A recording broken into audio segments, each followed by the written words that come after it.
Ladies and gentlemen, welcome to It's Rainmaking Time. This is Kim Greenhouse. It gives me great pleasure to welcome Gary Dunn. He is the founder of a wonderful newsletter and site called the Caretaker Gazette at caretaker.org.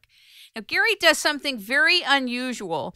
He provides a unique newsletter that contains property, caretaking, and house-sitting jobs, advice and information for property caretakers, house sitters, and landowners.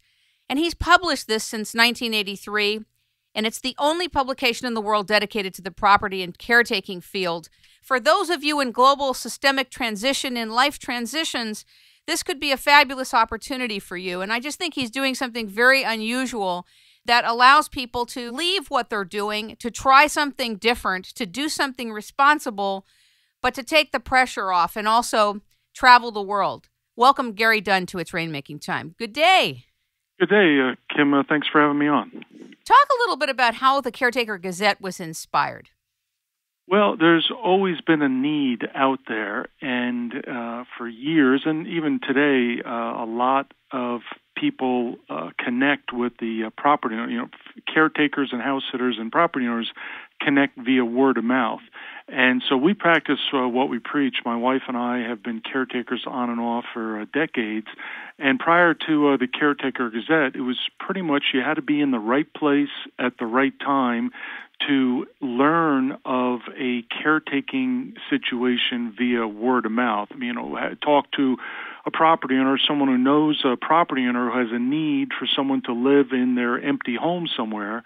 And we did grab a few situations like that back in the 70s and 80s. But again, you just had to be in the right place at the right time via that word of mouth for that to work. So we knew there was a need. There are empty homes in all 50 states and foreign countries. There will, for various reasons of inheritance and spec homes or wealthy people having too many homes to live in, there will always be empty homes all over the world. And unfortunately, a lot of the property owners who have an empty home learn the hard way that if they leave their home vacant for an extended period of time, they're going to run into theft, vandalism, or maintenance problems with their empty home. So there's always been that need, and there's always been people like my wife and myself who would love to live rent-free as a property caretaker someplace. So because we had been practicing what we preach, we knew there was a need. We knew there was a need, but there was no way to service that need. There had to be a better way than just word of mouth, or sometimes years ago we used to look through classified ads in the newspapers, but we're not very successful in finding a caretaker wanted ad in classified newspaper ads. So there had to be a better way, and that better way has been called now the Caretaker Gazette since 1983, and the whole purpose of the Caretaker Gazette is to help the property owners and potential property caretakers find one another through either the pages, because we're still in print, of the Caretaker Gazette, or online at caretaker.org, where our subscribers can log in and view all the property owner listings and then connect directly with the property owners who are looking to find people to live in one of their empty homes somewhere. Isn't there a bigger supply of people who are caretakers than there is a supply of homes and properties to care for? In some cases, yes. Like a perfect example, Kim, is we just received a new property listing in the Bahamas, and the property owner is looking for someone to live rent-free in their beautiful home in the Bahamas from January through April. Now, I know a lot of people in Minnesota and North Dakota who wouldn't mind living rent-free on a Bahamas island from January through April of next year. Now, on the other hand, so that listing in the Caretaker Gazette, that property owner, I'm sure, is going to get a lot of applicants.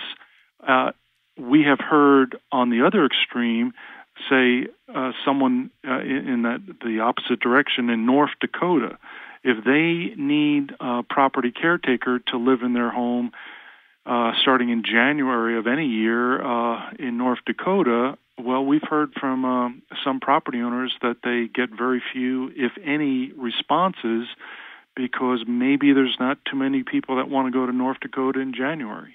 I'm sure it's freezing, but I see what you mean. To answer your question, Kim, it really depends on the situation. Sometimes we get short-term situations where it's only a week or two when someone goes on vacation, and some potential property caretakers, they don't want to pick up and move just for a week or two. They're looking for a long-term assignment.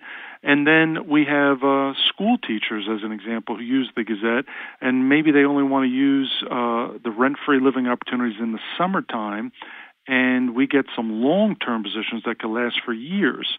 So those school teachers aren't even going to bother responding to someone who has a long-term assignment. So it depends on each situation is going to be unique. Do the caretakers have to be bonded? How does it work in terms of the detail? Again, that's up to the individual property owner. Some will do a thorough background and security check. They'll ask for checkable references. They'll do all kind of screening and due diligence. And we've heard from some others that they do everything on a handshake.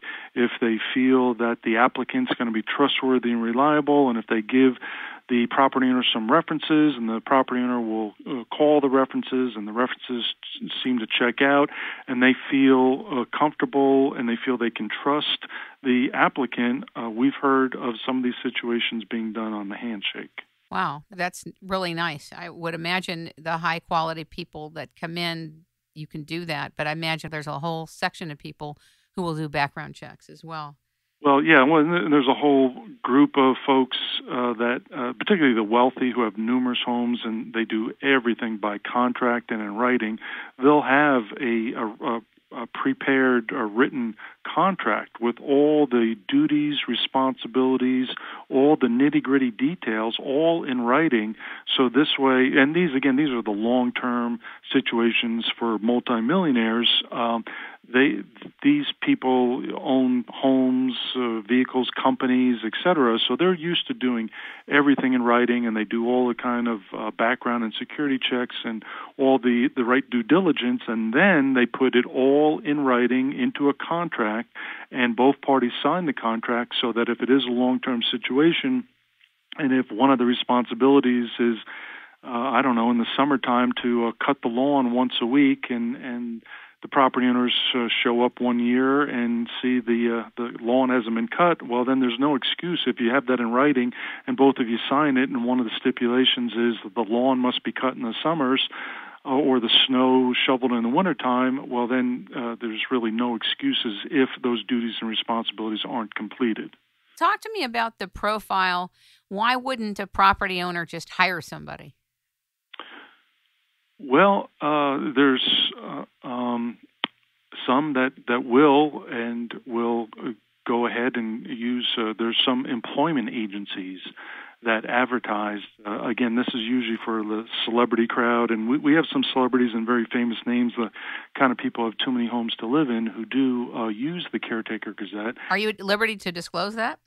No, because of all these privacy laws, and also we get a lot of calls, each year from someone who says, I work for a famous person, and they have given me the responsibility to take out a subscription and start advertising because my celebrity boss just bought another home off the internet this weekend, and they're going to use it 1 weekend a year, and we just found your website, caretaker.org, and so my boss told me to order a subscription in my name. We've had some of our subscribers tell us they've interviewed with some very famous, well-known celebrities, and we didn't even know that this celebrity is on our list because they had one of their personal assistants or a secretary or someone on their staff take out the subscription in their name. So unfortunately, we're not allowed to No problem. So talk about the profile of the caretaker, him or herself. What are they looking for? Why are they doing it? Well, the primary number one reason people subscribe to the Caretaker Gazette, they're looking to live rent-free. You can do a lot of things if you get that monkey off your back called rent or mortgage payments. And if you get rid of those rent or mortgage payments and start living rent-free, we have a lot of artistic subscribers who tell us they love to paint or do their music or write or whatever their creative endeavor might be, and because they're stuck as a waiter or waitress or some 9-to-5 grind, some day job that they don't really care for, they really can't get that artistic output out there because they're so tired by the time they're through with their 9-to-5. So they say, if I can get rid of this rent payment or mortgage payment, and if I can live rent-free long-term, and then I could have all this time to do my writing or painting or music or whatever they happen to be into, it's a great lifestyle for people who want to live very inexpensively, because for most people, rent and mortgage payments are their biggest expenditures. What about cars? What about cars, Gary? What about the ability to be mobile when you're a caretaker? Well, a lot of our subscribers will have a car, and they'll go from assignment to assignment. They'll go to one position for whatever the time period is, and then when they finish that, they look in the Caretaker Gazette for the next assignment and drive somewhere else. And then others, we have some urban or city positions. And I know years ago when I lived in Midtown Manhattan in New York City, I didn't want a car. It's some places you don't want a vehicle, and others like L.A. you're dead without a vehicle. So it really depends on the location. But I would say by and by most of our subscribers do have a car, so that they can at least have some some transportation to get around and to get to a different assignment. After they complete one assignment, we have a lot of modern nomads who go from assignment to assignment, and one of the ways they do that is they'll drive to different locations, first for the interview and first to check out a new location and a new opportunity, and then obviously drive there if they accept the caretaking assignment and move into a new location somewhere. So they're still paying for their telephone, they're still paying for their internet connection, they're still paying for food, they're still paying for their own insurance for their car and gasoline. Basically, they're not paying rent. Well, yeah, but in some cases, as I mentioned, we've got some very wealthy people. In addition to providing free housing, some of these will also offer a stipend, because the property owners will realize that many people do have expenditures, like you just said, and they've got to put food on the table. So they will. A lot of our listings in the Caretaker Gazette will mention, you live here rent-free, we're going to provide you a monthly stipend. And again, each one's going to be different. And some positions in the Gazette have a lot of work. We have some large estates with acres and acres of property. So some of these caretaking positions might have 20 to 40 hours a week of work. And for those are full-time property caretaking positions that come with free housing, salary, benefits, vacation. Some of these positions come with vehicles, insurance. The whole 9 yards is covered for some of these large, wealthy estates. Very interesting. Many, many years ago, how many people were subscribing to the Caretaker Gazette compared to now? Well, we started from scratch. So we started from zero to over 10,000 now. But out of those more than 10,000 subscribers, about half are property owners. That's what I was saying. We have some celebrities that we find out about later because their secretary or somebody will subscribe. But we also have some famous names on our mailing list. And when you get a Rockefeller subscribing and on your mailing list, you know that a member of the Rockefeller family is not subscribing to the Caretaker Gazette to locate a rent-free living position. They've got too many homes to live in. And so when you have a Rockefeller on your mailing list, like we do, then they're looking to find people who advertise in our Situations Wanted section. So we have dozens and dozens of people available in each issue of the Caretaker Gazette who will run an ad about themselves saying, please contact me. I'm available to live in and take care of your property. So we have thousands of property owners who subscribe solely to locate people and hire them for one of their property needs. And how much does it cost to subscribe now? Well, we have an online version that starts at $29.95 per year, and we still do it the old-fashioned way. We have a postal subscription where we can mail the Caretaker Gazette to a subscriber's mailing address, and that costs $34.95 per year. And then we also offer 2- and 3-year subscriptions.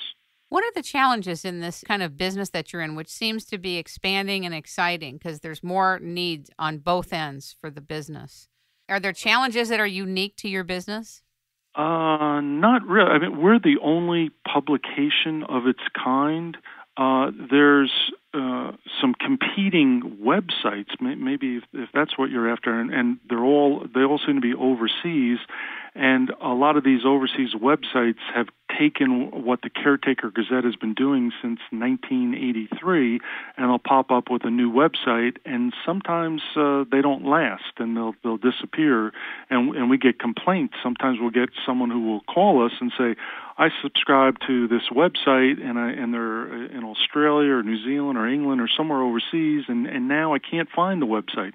They've disappeared, and we have to explain, well, I'm sorry, we only have one website, caretaker.org. It's part of the Caretaker Gazette, and I'm sorry if you subscribe to some website that has disappeared. There's been a number of them that have tried what we've been doing for almost 29 years here, and they weren't successful at doing their website, and then they just fold up and disappear. What about Europe, Gary? How is it different in Europe, for example, for the Caretaker Gazette presence to supply both the caretaker and the property owner to find each other? Well, actually, our international listings have been on the increase since the popularity of the Internet. As more and more foreigners use the Internet, we, as an example, we're just coming out with our brand new January-February 2011 issue, and we have 26 different foreign countries in this brand new issue. And I know about, say, 10 years ago when the Internet wasn't as popular, and particularly overseas in foreign countries, we didn't used to have as many foreign listings, but we're getting more and more European listings, Asian listings. Also, we get a lot from Australia, and they're all coming right through our website. They go to caretaker.org, they click on advertise, place their advertisement through the website. So with just the spread of the Internet, we're getting more and more different countries, some countries we've never had in the Gazette before ever, and that's primarily coming right through our website. So they will meet each other through caretakergazette.org. And after that, you're not involved in it anymore, are you? No, we never get involved with the deal. We're just publishers. We publish all the information from either a potential property caretaker who will advertise in our Situations Wanted section, and then the wealthy property owners contact them directly to make all the arrangements directly, and vice versa. The property owners will list their empty homes in the Caretaker Gazette, and then our subscribers contact the property owners directly to make all the arrangements, and we never get involved. And also, in addition to more and more foreign property owners, and some of them might be Americans who have a property, like say Costa Rica and a lot of Central Belize, Central America seems to be pretty common with a lot of Americans owning a second home. And some of them have contacted us saying, I would feel more comfortable, being that I'm an American, having another American house sit and watch my home in Costa Rica. Some have not had pleasant experiences with some of the indigenous people in certain areas, and they'll contact us and they'll advertise that way. And we did a count last year and found that we have subscribers now in 80 different countries. So not only are our listings expanding internationally, but just our subscriber base is going all over the world now. Where did you do the caretaking with you and your wife? Where did you go? We started in a rundown hunting lodge in the Pocono Mountains of Pennsylvania. Our first caretaking gig was in the late 70s, and we found that via word of mouth, where it was a 1,000-acre hunting camp that was used 1 week a year. The first week of December is hunting season out there, and they'd have all these hunters come and stay in the hunting lodge, and then pretty much the rest of the year, this hunting lodge was vacant, and they started having some break-ins, and it became apparently a party house for some of the local teenagers from some of the damage and some of the things stolen, and liquor bottles and beer bottles left behind. And so we heard through word of mouth that they really needed someone who could vacate the hunting lodge in December when all the hunters came and did the deer hunting, but then the hunters weren't there from pretty much January through the next December, and they needed somebody just to occupy this hunting cabin. They had upstairs. There was about 20 bunk beds. There were like 30 hunters that belonged to this hunting camp, and they'd all come in on December 1st each year, the first week of deer season opening. All the hunters would come and stay upstairs, and then, like I said, the rest of the time it was vacant. So we happened to hear about that situation, contacted the president of the hunting club and interviewed with him and said, we can stay here and watch over it, and we can fix up some of the things that were damaged, and we can make sure that there's no trespassers, and et cetera, et cetera. So that's where we got our start, and again, from word of mouth and talking to friends, a lot of people said, wow, I'd like to live on 1,000 acres and nobody around and privacy, and there was a private lake and just beautiful woods there. And we just again realized, well, there's a need all over the world for some way for property owners and potential property owners to property caretakers to connect, and there's got to be a better way than just word of mouth, and so that better way has been the Caretaker Gazette all these 29 years now. Where was your next caretaking project or assignment? It was in Idaho. That's a pretty place. Yeah, in the mountains of Idaho. So we went from the hills of Pennsylvania to the true mountains of Idaho. But again, in the Caretaker Gazette, we cover all 50 states, and as I mentioned, our new issue is 26 different foreign countries. So it's a wide spread. A lot of our subscribers tell us they can go any place, and they wouldn't mind living rent-free anywhere. And then others, maybe they're getting a job transfer, or maybe they grew up in California and went east someplace and miss living in California, so they subscribe to the Caretaker Gazette in order to get back to California or wherever they want to go. Do you travel much now? No, unfortunately, the Caretaker Gazette keeps us pretty busy, and we don't do the kind of traveling we did in our younger days, let's say. How long have you lived in Texas? We're now in our 7th year in Texas. This is our 8th location. The Caretaker Gazette has been published in Illinois, New Jersey, Idaho, Washington, Arizona, Wisconsin, and now we're publishing out of Texas. You've lived a lot of places. And overseas as well. Where overseas? In Namibia and South India. Wow. Which part of South India? I was in India for a month. Kodi Canal. It's one of the hill stations in Madras? South, close to Madras. Yeah, one of the British hill stations. And my wife and I, and with our young children, many years ago, were volunteer school teachers at the Kodi Canal International School in Kodi Canal, India. What an interesting life you lead. Yeah, my wife and I have that gypsy blood in us, and we do like to travel, and Texas will not be our last stop.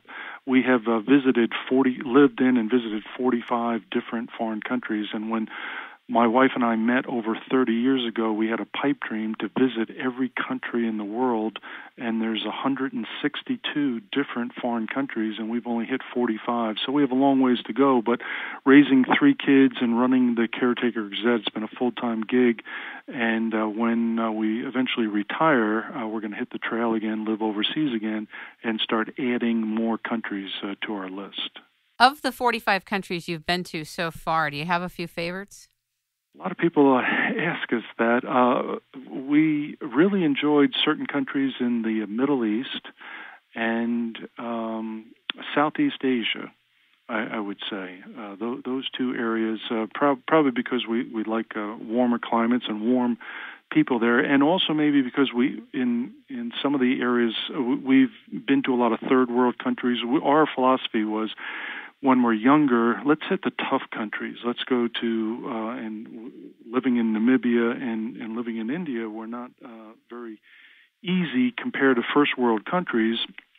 But we thought, let's do it while we're younger, and then as we age, we can hit the easy countries, the first world countries. And so as an example, we've never been to Australia and New Zealand, and to us those are first world easy countries. But we figure when we retire, we'd like to spend some time there and visit those countries.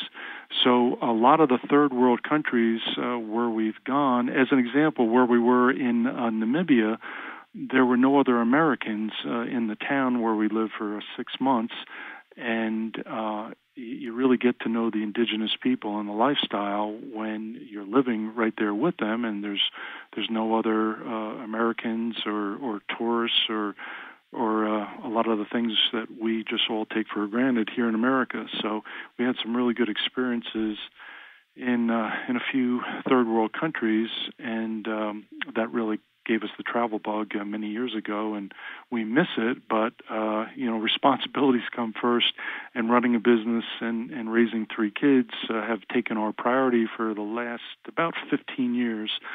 And in a few, our youngest daughter is graduating high school this coming May, and she'll be off to college, and then my wife and I will probably be hitting the road again. Wow. Where are you going to go first? That's a good question. Something must be brewing. I have another question while you're thinking of that one. well, the one beauty of owning the Caretaker Gazette and running it, I've got a list of invitations from property owners to spend time with them, or when their home is empty somewhere, and so I've got a whole list of different countries where we have been offered free accommodation to go and basically become a caretaker for a period of time at some of the property owners who've listed their homes, and our list is in the dozens. That's beautiful. So we're lucky we've got those opportunities. What was the country that you enjoyed the most in the Middle East? You said you had visited the Middle East. We happened to bump into, when we were staying in Cairo, Egypt, the tourism director of Petra, Jordan. And I don't know if you're familiar with Petra.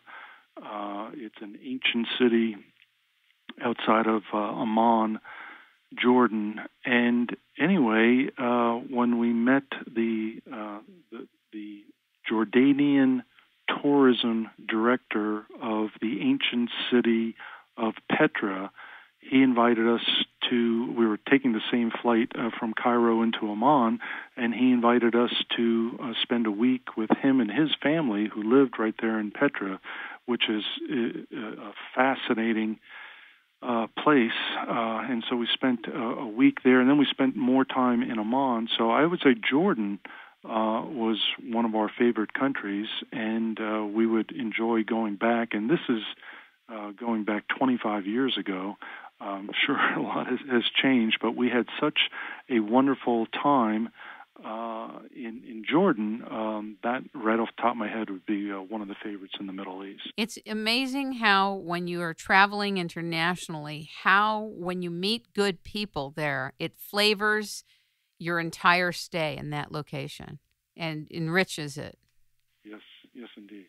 Well, I really want to thank you for coming on the show and sharing about the Caretaker Gazette. And I wanted to ask you if there's anything else you'd like to say. Well, if anyone has any questions, if any of your audience is interested in living rent-free and would like to learn more about how they might be able to do it through the Caretaker Gazette, hopefully you'll be putting up some kind of a link or something to caretaker.org, or if you just do a search for the word caretaker, we've been one of the top Google hits for that search on the word caretaker. So it's very easy to find our website, but we have some helpful videos. I give out some advice on the website, and we have some sample pages and caretaker profiles where you can read about people who are living rent-free. So if any of your audience is interested in the rent-free living lifestyle, please ask them to check out caretaker.org if they want to learn more. We definitely will have a link on the site. Also, it'll be up on YouTube and also on iTunes as well.